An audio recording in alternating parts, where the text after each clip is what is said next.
YouTube, I am back at it, and I have another video coming from Valuetainment featuring Judge Joe Brown. Well, I'm not saying it like it's a music video or something, but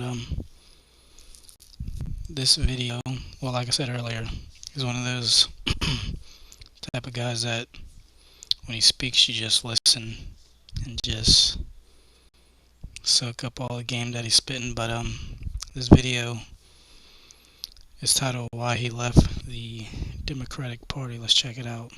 Independent now. I can't stand the Democratic Party. Really? What happened? I got you. And I'm an independent now. I can't stand the Democratic Party. Really? What happened? What caused you to change? They decided to be anti-family and anti-man, and I don't buy into that.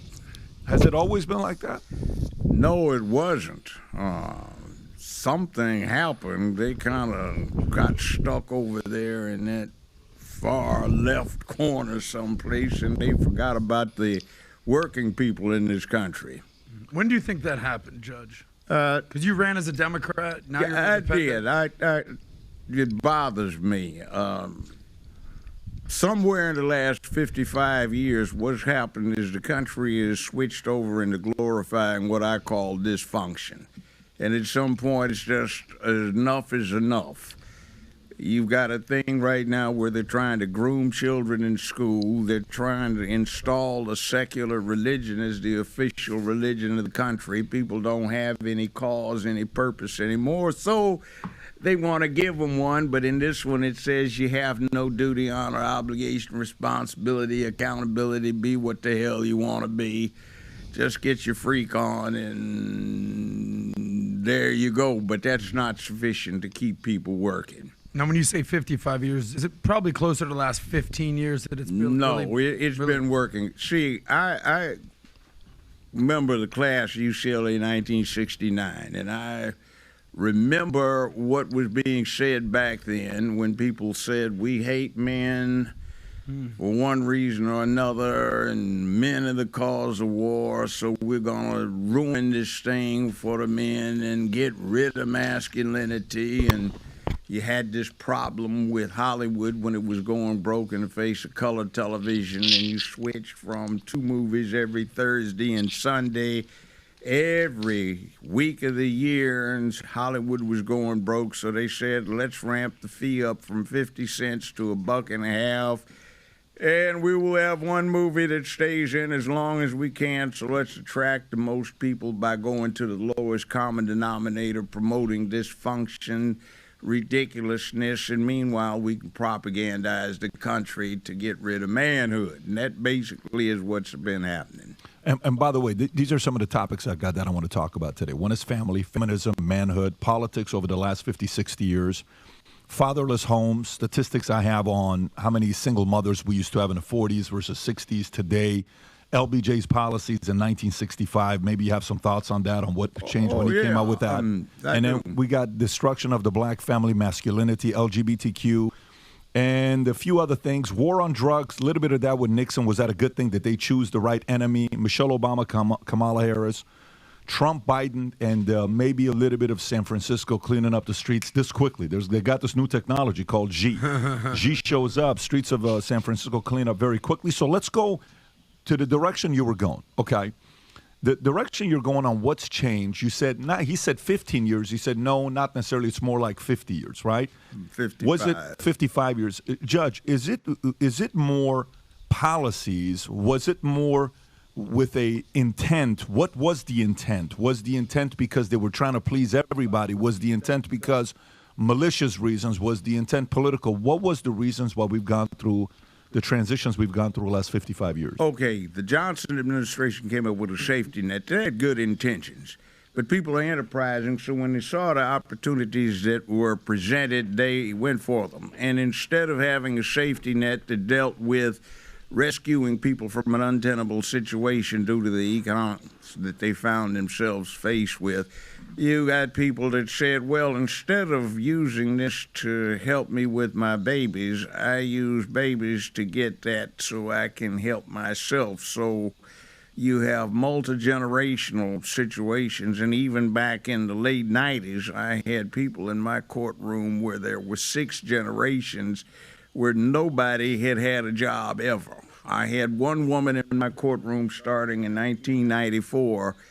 She had felony drug and theft charges. She was 57. She had a 43-year-old daughter that was in front of me that she had when she was 14. 43-year-old daughter had the same charges. The 43-year-old daughter had a 34-year-old daughter born 1 week shy of her 10th birthday, who was in there. The 34-year-old had a 21-year-old daughter in front of me. The 21-year-old daughter had an 11-year-old daughter. Please don't go lower, who had the circumstance of being pregnant with her second child. No way. With her second child? Second child. An 11-year-old, sir? Yeah. So I got the 21-year-old back in about 14, 15 months. She was 23.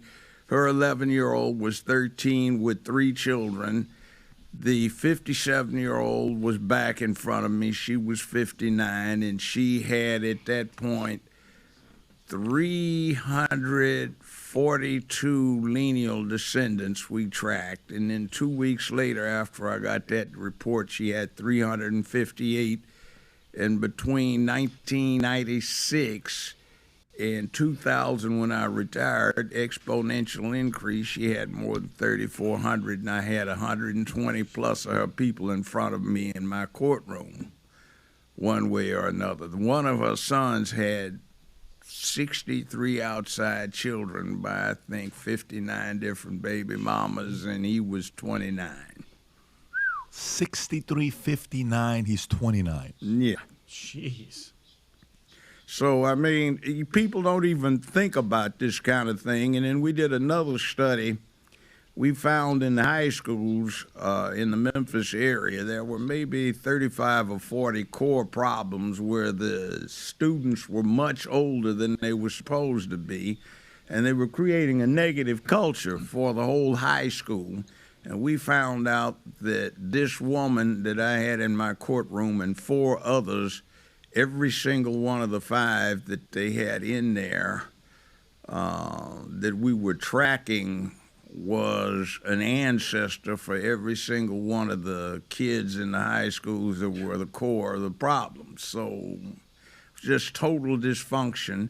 And the last we checked was 2008. It turned out these 5 women had almost 250,000 people in West Tennessee that were descended of them, and they were still breathing.